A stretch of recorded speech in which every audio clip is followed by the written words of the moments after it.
이 보통 신앙생활을 하다가 보면은 이렇게 자주 듣게 되는 용어가 있고 또 자주 듣게 되는 표현이 있는데, 바로 오늘 본문에 나오는 이 자기를 부인하고 또 자기 십자가를 지고 이런 표현들이 이 자주 듣게 되는 표현 중에 하나입니다. 지난 주일 저녁입니다. 예배가 다 마치고 이제 집에 가 저녁 식사를 마치고 그렇게 하고 있는데, 문득 제 마음에 든 질문이 뭐냐 하니까, 이 자기를 부인한다, 이게 무슨 뜻일까? 또 그 자기 십자가를 진다, 이게 무슨 뜻일까? 그런 생각이 번뜩 제게 든 겁니다. 사실 제가 목사인데요, 또 제가 모태신앙인데요, 자기를 부인한다는 것, 또 자기 십자가를 진다는 게 그게 무슨 뜻인지를 모르겠습니까? 그런데 저 안에 심각하게 질문이 드는 게, 나는 자기를 부인하는 삶을 살고 있는가? 나는 지금 자기 십자가를 지는 그런 삶을 살아내고 있는가? 그런 질문이 든 거예요. 보통 같으면 주일 저녁에는 제가 아무 생각이 안 나요. 토요일 날 수면이 절대 부족하고요.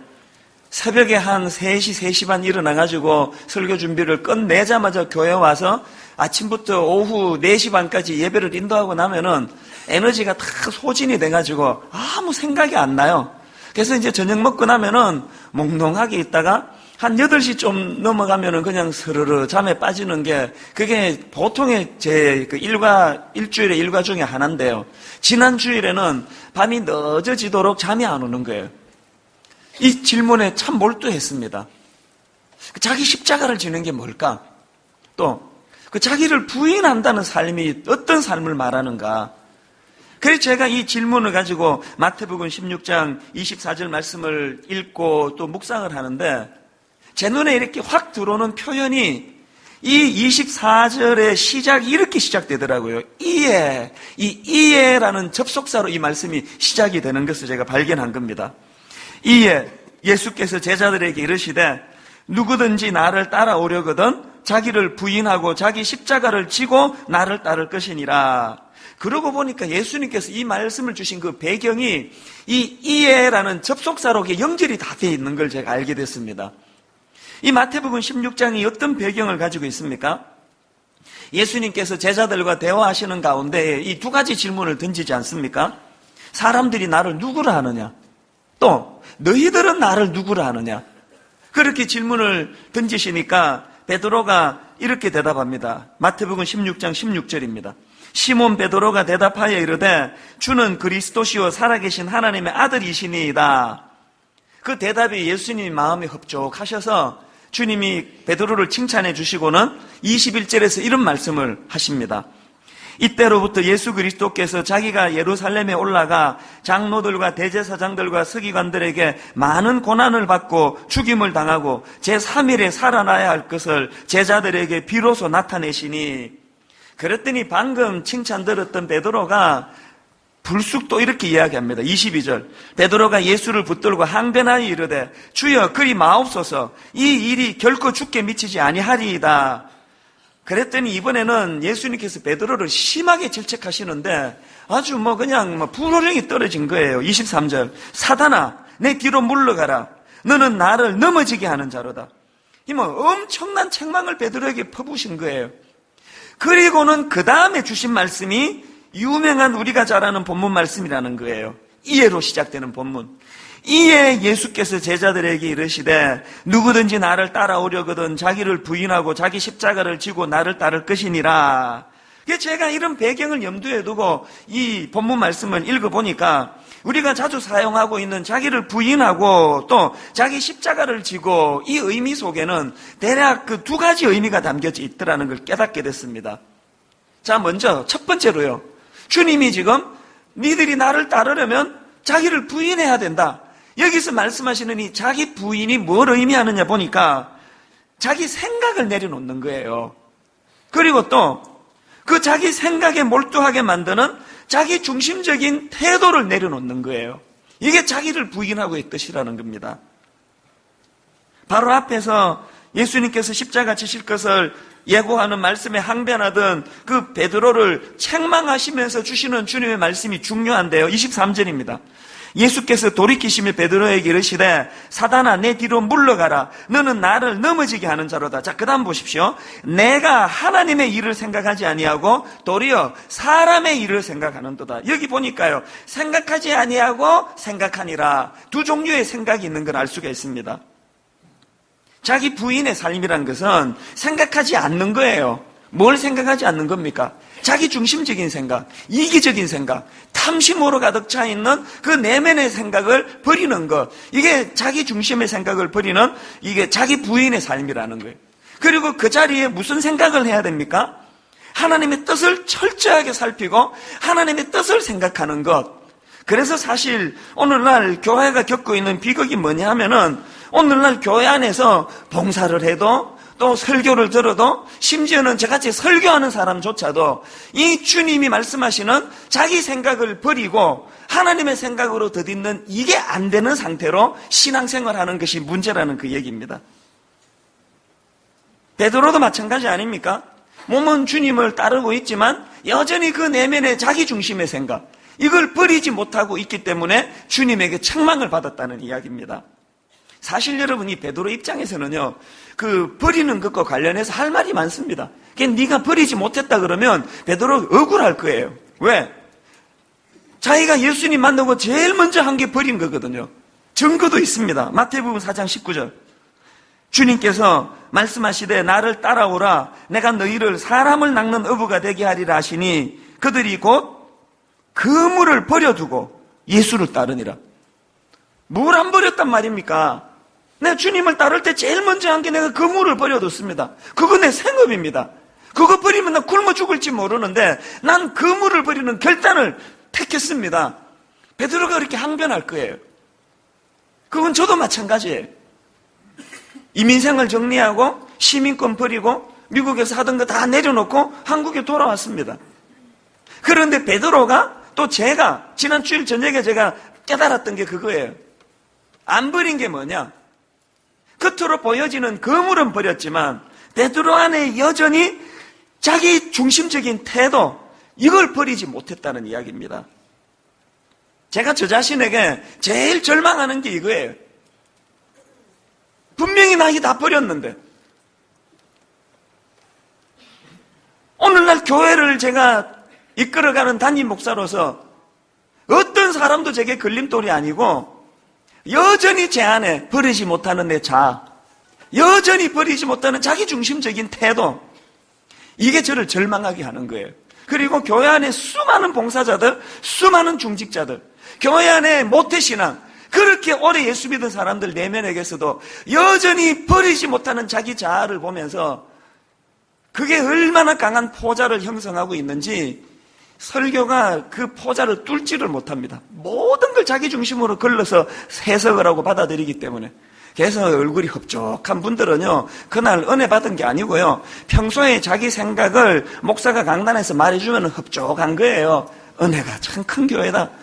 자기 생각하고 다른 말씀을 던지면 기분이 나빠지고 불쾌해지고, 우리가 이 포자가 형성되어 있는 이 자기 생각, 이 틀을 버리지 못하기 때문에, 그래서 우리가 우리 자신을 부인한다는 것은 이 굳어진 내 생각의 틀을 내려놓고 버리는 이 작업이라는 거예요.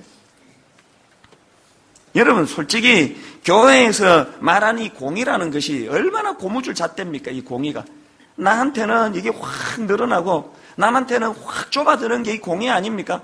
그리고 또 상대방에 대해서도 마찬가지예요. 제가 한 1억 원을, 제가 교회 돈을 내가 해먹었습니다. 실화 아닙니다. 제가 교회 돈 한 1억 원을 해먹었습니다. 그래서 들통이 났습니다. 그러면요, 우리 교회의 모든 성도님들이 그 객관적인 사건을 놓고 그 사람이 생각하는 공의는 천차만별이에요. 사람마다 다 틀려요. 평소에 저를 좋아하고 저를 아끼고 또 저에게서 은혜를 받고 또 제가 막 편찮은 집에 가서 기도도 해주고 막 병도 낫고 이랬던 분들에게 공의는요, 고무줄처럼 늘어나요. 아, 사람이 살다 보면 그럴 수도 있는 거지. 그 다윗도 용서해 주셨는데 그 1억 그거 하나님 다 용서해 주신다고, 괜찮다고. 아, 그러실 거예요. 평소에 저한테 상처받아가지고요, 앙심 품고 있던 어떤 성도가 이 자리에 계시면요, 이찬수 목사가 1억 해먹었댄다 그러면 이제 그 공의의 잣대는 엄청납니다. 그게 목사야, 그게? 그게 저러고도 강단에 서 있어? 모든 사람들이 갖고 있는 공의의 잣대가 다 달라요. 그런데 공통점이 뭔지 아세요? 이미 그렇게 형성된 자기 생각을 합리화시키려고 하나같이 성경을 끓이더래요. 성경에 이렇게 말하고 있지 않느냐? 저 목사는 죽여야 된다, 저거. 어떤 사람들은, 그 정도 가지고 그러냐. 아니, 더한 일도 아는데. 다윗도 용서해 주셨는데. 그래서 제가 참 마음이 아픈 게요. 우리 모두가 다 그물은 버렸는지는 몰라도 이 자기중심적인, 철저한 자기중심적인 우주가 나를 중심으로 돌아가는 거예요. 그래서 내 생각, 내 중심으로 내 마음에 드는 사람은 용서가 강물처럼 흐르고 내 마음에 안 드는 건 아무것도 용서가 안 되고 그러면서 그것을 공의라는 진리라는 이름으로 포장하고 있으면서 거기에 속고 있는 우리의 모습이에요. 제가 지난주에 이 자기를 부인하고 이 말씀을 묵상하다가 지금은 목사님이 되셨는데요. 그 유명한 CCM 가수였습니다. 하덕규 목사님이 쓰신 그 가시나무새. 이게 일반 대중 가수가 불러서 우리나라 전체적으로 그 히트를 쳤던 노래인데 다 아실 거예요. 내 속에 내가 너무도 많아. 더 이상은 부를 수 없는 게 이제 쳐다만 이렇게 잡으면요. 이건 수습이 안 되는 노래예요. 점점 이렇게 높아지는데요. 그 내용은 다 아시죠? 내 속엔 내가 너무도 많아. 당신의 쉴 곳 없네.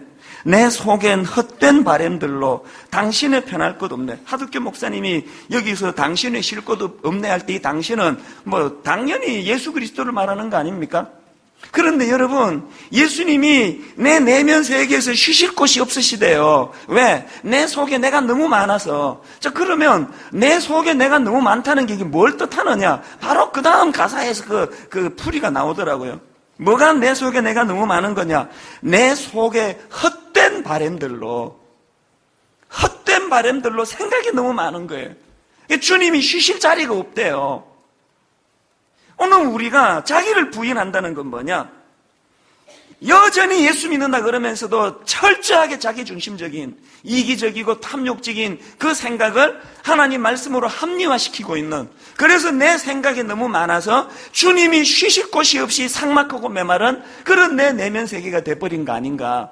지난 주일 저녁에 마음이 여러 가지로 복잡했던 이유가 네가 지금 목사가 됐는데 모든 사람들이 너보고 다 목사라고 부르는데 여전히 내 속에 내 생각이 너무 많은 그런 자기를 발견하니까 마음이 괴로운 거예요. 화요일 오전마다 우리 교역자들을 모아놓고 열심히 목회는 이런 거다, 이렇게 목회해야 된다 떠들고 있지만 저 역시도 그 가르침의 굴레를 못 벗어나고 있다는 것을 깨닫는 거예요. 그런가 하면은 두 번째로 그 자기를 부인하고 이게 무슨 뜻입니까? 이게 뭐냐 하니까 하나님을 전적으로 의지하는 태도를 이야기한다는 겁니다. 16절에서 베드로가요, 주는 그리스도시요 살아계신 하나님의 아들이십니다. 그렇게 고백하니까 예수님께서 칭찬하시는데 뭐라고 칭찬하시는 게 중요합니다. 17절을 보십시오. 예수께서 대답하여 이르시되 바요나 시몬아 내가 복이 있도다. 이를 내게 알게 하니는 혈육이 아니요 하늘에 계신 내 아버지시니라. 지금 형식은 베드로를 칭찬하는 형식인데요. 내용을 가만히 보니까 그것이 가능하도록 하신 분은 하나님이시다. 그 말씀을 지금 하고 있는 거예요. 그러니까 베드로를 향한 그 칭찬의 포인트는 하나예요. 네가 지혜롭다, 네가 똑똑하다 이게 아니고 네가 이 순간에 하나님을 의지하고 있구나. 그걸 칭찬하는 거예요. 그러니까요. 이 배경을 보니까 16장의 배경을 보니까 베드로는요 한 가지 칭찬 듣고 한 가지 책망을 받았는데 이 둘이 뿌리가 같은 거더라는 거예요. 칭찬받는 건 주님 의지하는 모습을 칭찬하시는 거고 책망받는 것은 주님 의지하지 못하도록 내 속에 많은 자기 생각으로 판단하는 그것을 꾸지람하는 거니까 결국 같은 뿌리 아닙니까? 오늘 우리 신앙생활은 복잡한 게 아니에요. 여러분이 믿음이 좋으냐 그렇지 않냐 점검하는 잣대는 복잡하지 않습니다. 여전히 내 속에 탐심이 많고 탐욕이 많고 난 내가 이 세상의 주인이고 나 행복을 위해서라면 어떤 사람이 어떻게 불행해져도 상관하지 않는다. 난 내가 제일 중요하다. 이 자아가 얼마나 깨트려지고 있느냐, 이 유무가, 그게 신앙의 성수 유무라는 거예요. 목사라는 타이틀 소용없고요. 장로 더 소용없습니다. 권사 아무짝에도 쓸모없어요. 그런 타이틀이 나를 변화시켜 주질 못하고 여전히 내가 하나님 앞에서 내 생각, 내 탐심, 내 탐욕 이것들을 깨트려 주님의 생각으로 되짚으려고 몸부림치고 애쓰는 마음. 그래서 여러분, 이 자기를 부인하고 이 말씀의 의미는요, 그 동전의 그 양면처럼 하나는 자기 중심적인 태도와 생각을 내려놓고, 그런가 하면 또 하나는 동전의 양면, 광대하신 하나님을 전적으로 의지하는 태도.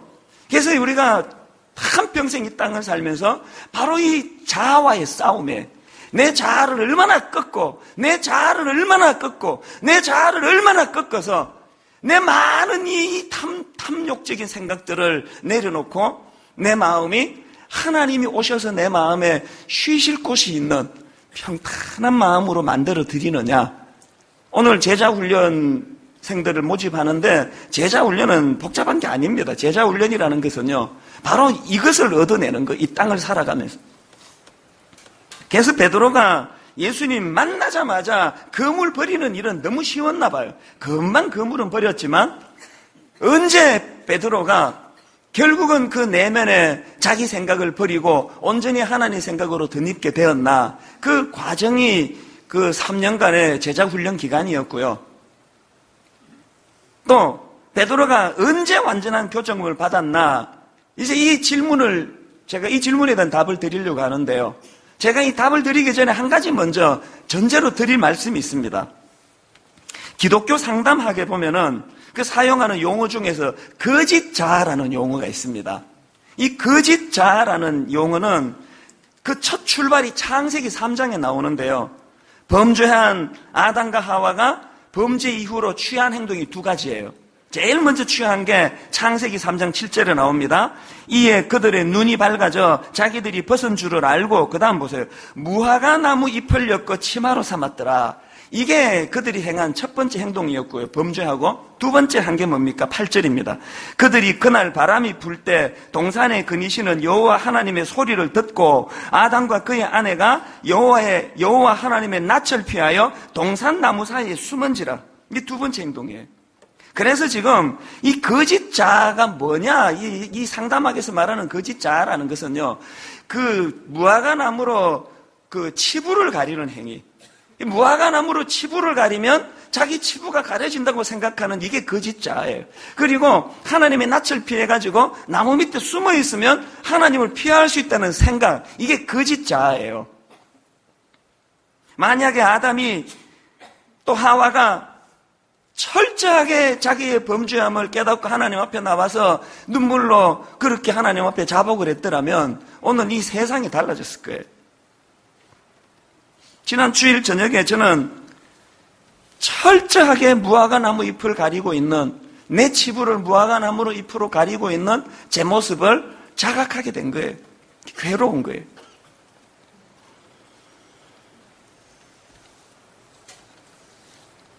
창세기 3장 21절에 보면요, 이렇게 초라하게 풀숲에 숨어서 무화과 나무 잎으로 자기의 치부를 가리고 있는 아담과 하와를 하나님께서 가죽옷을 입혀주세요. 21절입니다. 여호와 하나님이 아담과 그의 아내를 위하여 가죽옷을 지어 입히시니라. 여러분, 이 창세기에 나오는 가죽옷은요, 신약에 예수 그리스도의 십자가를 예표한다는 건 다 아시지 않습니까? 내가 지어 입은 이 무화과 나무 잎으로는 내 치부를 가릴 수 없습니다. 여러분, 내 의지, 내 도덕심, 내 윤리의식, 남들보다 조금 더 알량하게 나은 내가 가진 그 어떤 그 무엇으로는 내 치부를 가릴 수 없습니다. 오직 예수 그리스도의 십자가, 가죽옷으로 하나님이 입혀주시는, 내 치부를 가려주시는 그 가죽옷으로 덧입는 이 신앙생활이 우리에게 일어나게 되기를 바랍니다. 오늘 본문의 베드로도 마찬가지 아닙니까? 그렇게 미숙해서 주님 앞에 꾸지람 듣던 베드로였는데, 그 베드로가 언제 그가 온전히 가죽옷으로 그렇게 주님의 은혜로 덧입는 삶을 살게 되느냐? 저는 그 첫 출발이요, 십자가 지신 예수님 부활하시고 그 초라한 베드로를 찾아주셨던 요한복음 21장이 그 첫 출발이고요. 사도행전 1장 8절에서 성령이 강하게 임하신 그 사건이 마무리라고 저는 생각합니다.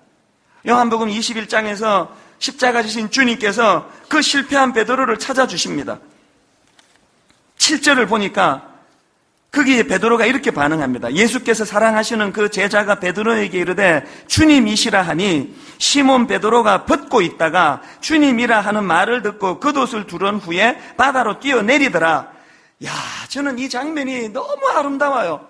여러분, 이 장면이요, 똑같이 범죄했던 아담과 하와, 그래서 가죽옷 대신에 그 나무 잎사귀로 자기 치부를 가리고 나무 밑에 숨어있던 아담과 하와와 너무 대조되는 말씀인 거예요.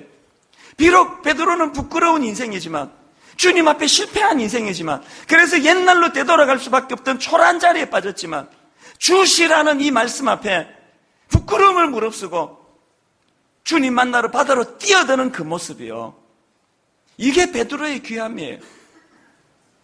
그런 베드로를 주님께서 만나주시면서 베드로에게 유명한 질문을 던지지 않습니까? 3번에 걸친 이 질문이요, 네가 나를 사랑하느냐? 네가 나를 사랑하느냐? 네가 나를 사랑하느냐? 여러분, 이 질문은요, 사실은요, 네가 이런 초라한 자리에 빠져, 네가 예수 믿고 그렇게 설치고 다니다가 비참하게 몰락하고 옛날 예수 믿기 이전의 자리로 되돌아 낚시질이 나고 있는 성편에 빠졌지만 나는 그럼에도 불구하고 너를 여전히 사랑한다, 그 뜻이에요. 나는 여전히 너를 사랑한다. 나는 여전히 너를 사랑한다. 이 3번의 말씀을 베드로에게 주시고 그 다음에 베드로를 온전히 치유하게 하는 그 3번에 걸친 반복되는 또 한 말씀이 있지 않습니까? 내 양을 치라, 내 양을 먹이라, 내 양을 치라. 제가 지난주 중에 이 말씀을 제가 묵상을 해본 거예요. 그 내 양을 치라가 이게 뭘 의미할까? 지금 그 자아로 똘똘 뭉쳐져 있던 베드로를 만나주시면서 나는 여전히 네 모습 그대로를 사랑한다는 말씀을 주신 주님께서 내 양을 쳐라는 이 말씀을 3번에 걸쳐 하신 말씀의 의미가 뭘까? 제가 발견한 깨달음이 뭔지 아십니까? 시선을 교정하라는, 시선을. 무화과 나무 잎으로 자기 치부를 가리고 동산 밑에 숨어가지고 지금 하나님께서는 에덴 동산을 다스리라는 그 가슴 벅찬 꿈을 주셨는데, 소명을 주셨는데, 범죄하고 나무 밑에 웅크리고 앉아가지고 그 눈에 보이는 그 개미 새끼 몇 마리나 봤을까요? 온통 좁은 시야로 자기 자신에게만 몰두하고 있는 그 베드로를 향하여 네 시선을 넓히라는 거예요. 내 양을 치라는 거예요. 눈을 넓은 데로 돌리라는 이야기예요. 저는 여러분 영화 하나를 꼭 보셨으면 하는 영화가 있는데요. 그래비티라고 하는 영화예요. 최근에 제가 이 영화를 봤는데요. 내용은 하나도 없어요. 제가 이야기 다 해드려도 스토리 다 알고 보셔도 괜찮아요.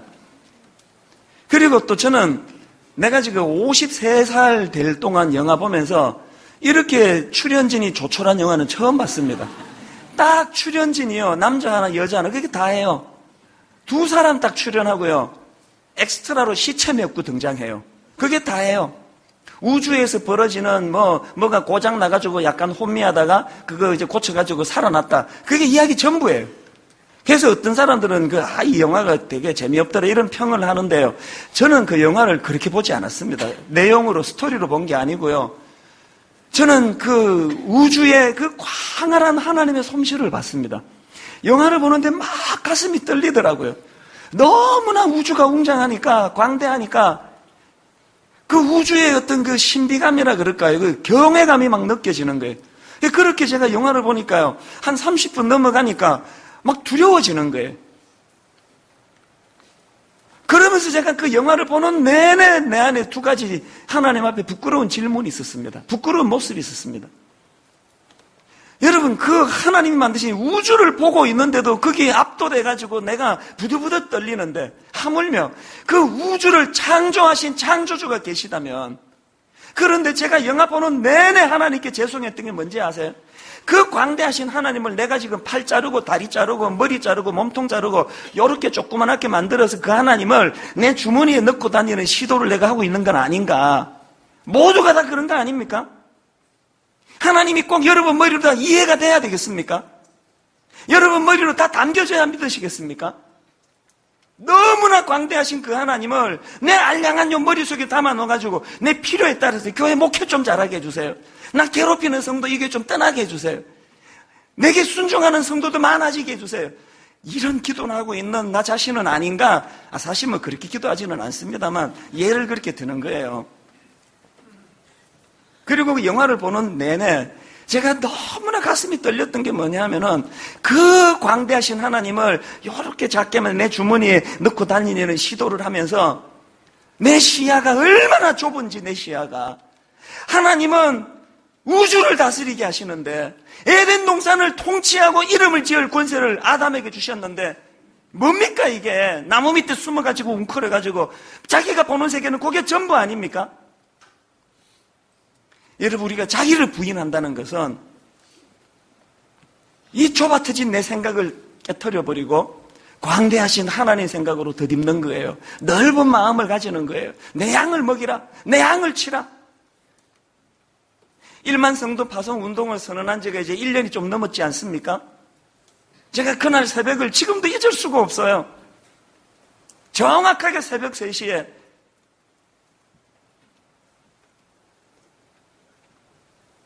한국교회가 이렇게 어려운데 교회들마다 부흥이 안 돼서 아우성을 치고 있는데 분당 우리에게 네 교회 하나 잘 되는 것으로 그렇게 기쁘냐?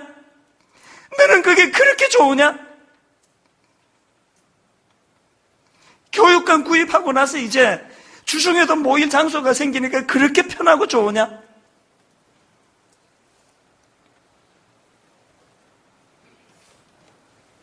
그날 새벽에 하나님과 씨름하는 가운데 저기 입주하고 6개월밖에 안 됐는데 교육관을 하나님 팔겠습니다. 사회에 환원하겠습니다. 하나님 우리 성도 10,000명에서 15,000명 약한 교회로 파송하겠습니다.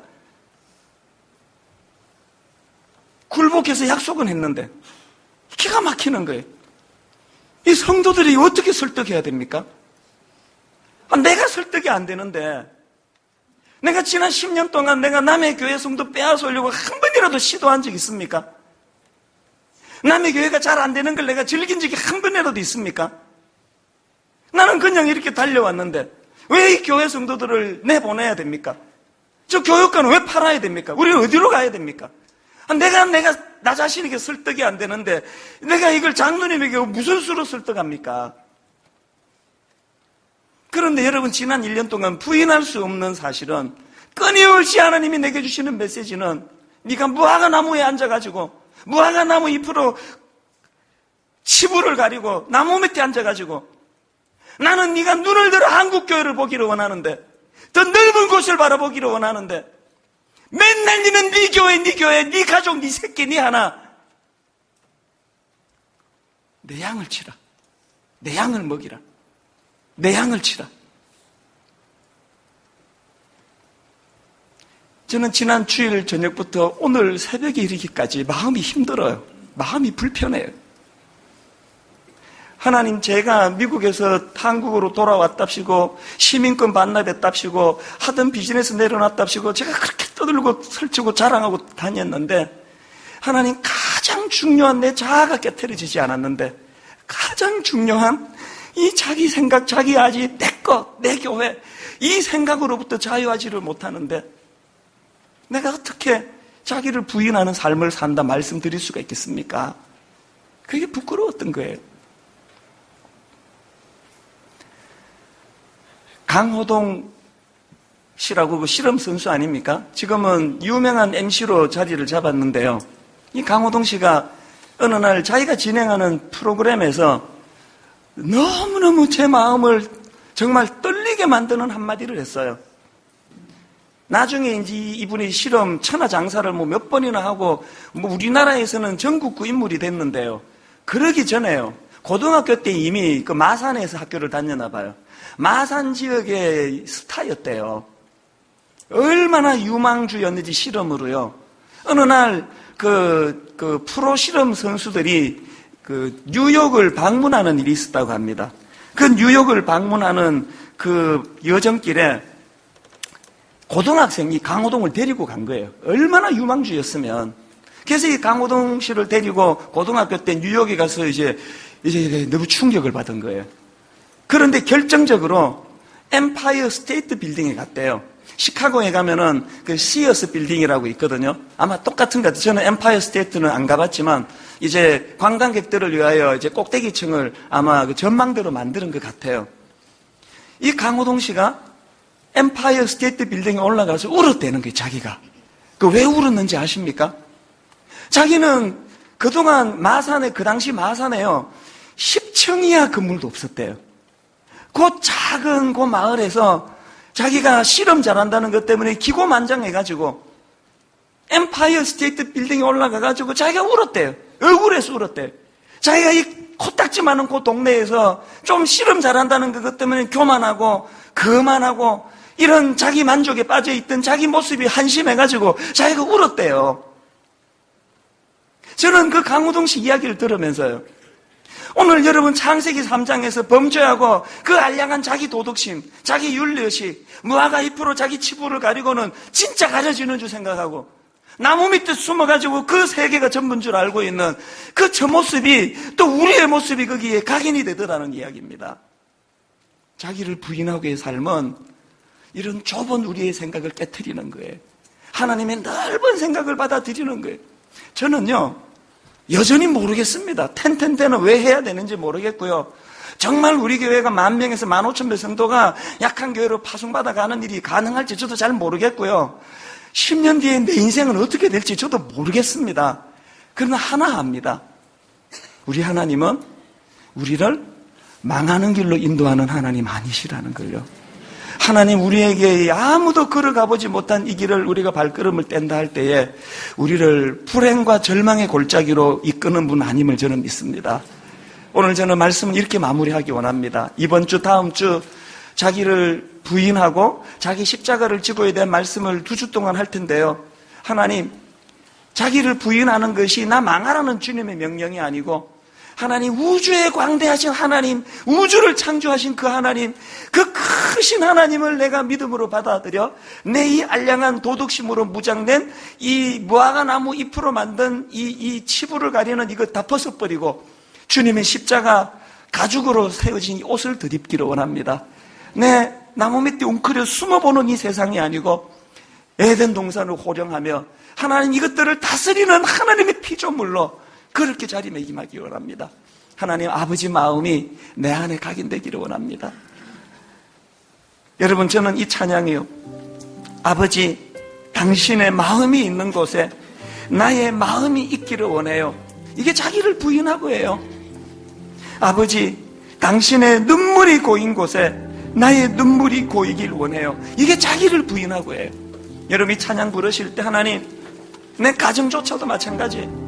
내 배우자조차도 이 여자가 왜 내게 이 정도밖에 행복을 안 주는 거냐고, 나 이 남자 만나서 행복하기를 원했는데 왜 이 남자는 왜 나한테 이 정도 행복밖에 안 주느냐고, 이 자기 생각을 내려놓고 하나님 내가 죽어, 내가 희생해, 이 가정이 살아나기를 원합니다. 이게 자기를 부인하고 해요. 가사를 생각하시면서 우리 찬양 같이 불러보시면 좋겠습니다. 아버지 당신의 마음이 있는 곳에, 아버지 당신의 마음이 있는 곳에 나의 마음이 있기를 원해요. 마음이 있기를 원해요. 아버지 당신의 눈물이 고인 곳에, 아버지 당신의 눈물이 고인 곳에 나의 눈물이 고이길 원해요. 눈물이 고이길 원해요. 아버지 당신이 바라보는 영혼에게 내 시야가 이렇게 넓어지기 원합니다. 나의 두 눈이 향하길 원해요. 나의 두 눈이 향하길 원해요. 아버지 당신이 울고 있는 어두운 땅에 나의 두 발이 향하길 원해요. 나의 마음이 아버지의 마음 알아. 내 모든 뜻 아버지의 뜻이 될 수 있기를.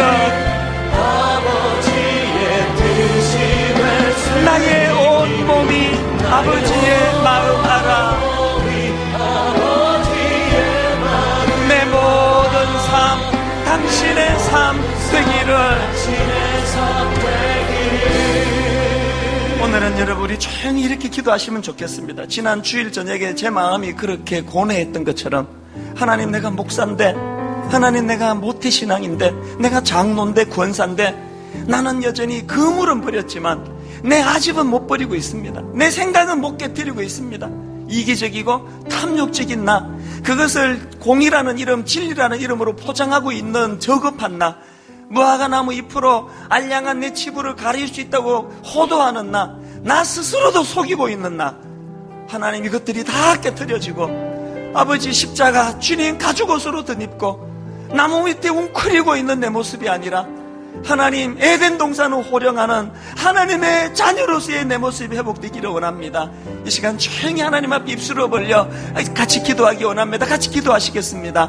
하나님 아버지, 오늘 예배하는 가운데 무화과나무 잎으로 호도하며 나 자신을 가리며 내 치부를 가리며, 하나님 아버지 나무 밑에 웅크려져 있는 내 모습이 주님 앞에 치유되기를 원합니다. 날마다 내 생각으로 똘똘 뭉쳐 있어서, 날마다 내 아집으로 똘똘 뭉쳐 있어서, 날마다 내가 납득되지 않고 내가 이해되지 않으면 용납하지 않는 하나님, 그래서 하나님을 팔 자르고 다리 자르고 내 호주머니에 넣고 다니는 너무나 작고 초라한 하나님으로 만들려는 이 악한 시도를 회개하고 깨트리며 하나님의 크심을 인정하고 바라보며, 하나님 나무 밑에 웅크리고 바라보는 세상이 아니라 하나님의 시선으로 이 세상을 바라보며 나아가기를 원합니다. 하나님 아버지, 내 시선이 교정되고 내 시야가 교정되고 내 아집이 꺾여지고 주님의 생각으로 덧입혀질 때에 그것이 진정 자기를 부인하는 삶, 그것이 진정 자기 십자가를 지고 사는 삶인 줄 믿사오니 아버지 그 은혜를 오늘 허락하여 주시옵소서. 하나님, 종이 자기 모습을 보고 절망합니다. 우리 모든 중직자들이 처절하게 자기 모습을 보고 절망하게 하시고, 모태신앙 오래 예수 믿은 우리들이 겉으로 보여지는 그물은 버렸는지 모르지만 여전히 자기 아집, 이기적이고 탐욕적인 우리 마음을 내려놓지 못하는 우리 자신을 자각하는 은혜를 허락하여 주시옵소서. 하나님, 알량한 내 도덕심이 아니라 윤리의식이 아니라 주님의 십자가가 나를 견인하기를 원합니다. 주님의 십자가로 만들어진 가죽옷을 입고 나무 밑에 웅크리고 초라한 내 모습이 아니라 하나님과 더불어 어깨 펴고 당당히 에덴 동산을 거니는 회복된 우리의 모습이 되게 하여 주시옵소서.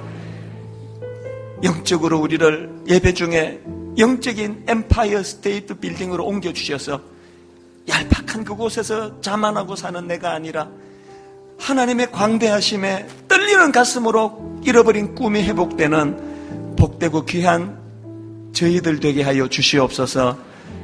이렇게 인도해 주심을 감사드리옵고 예수님 이름으로 기도드립니다. 아멘. 오늘 이 시간 우리 세례 받으신 분, 또 우리 입교한 형제님, 우리 단위로 초청하겠습니다. 이분들을 단위로 초청하면서 이렇게 축복하면서 찬양합니다. 평화, 하나님의 평강이, 우리 손을 뻗어 주변 사람들과 우리 오늘 세례 입교 받으신 분 축복합니다. 평화, 하나님의 평강이, 하나님의 평강이 당신의 삶에 넘쳐나기를. 평화, 하나님의 평강이 당신의 삶에 가득하기를 주님 이름으로 축복합니다. 자, 이 시간 우리 다 자리에서 일어나셔서 누구든지 앞으로 나오세요. 누구든지 나와 친척, 가족 아니라도 괜찮습니다. 오늘 앞에 세례받는 분들 축복하면서 손을 잡아주면서 이 시간 누구든지 나오셔서 축복해 주시기 바랍니다.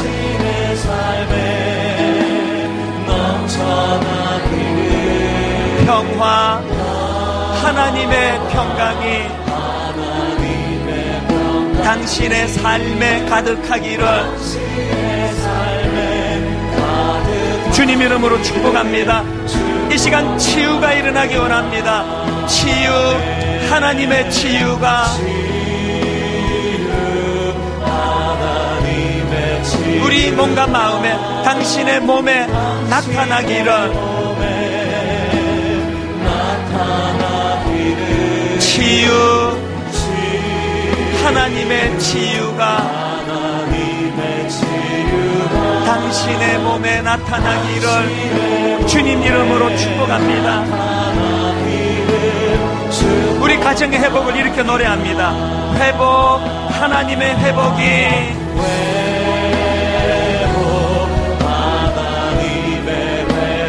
당신 가정에 넘쳐나기를.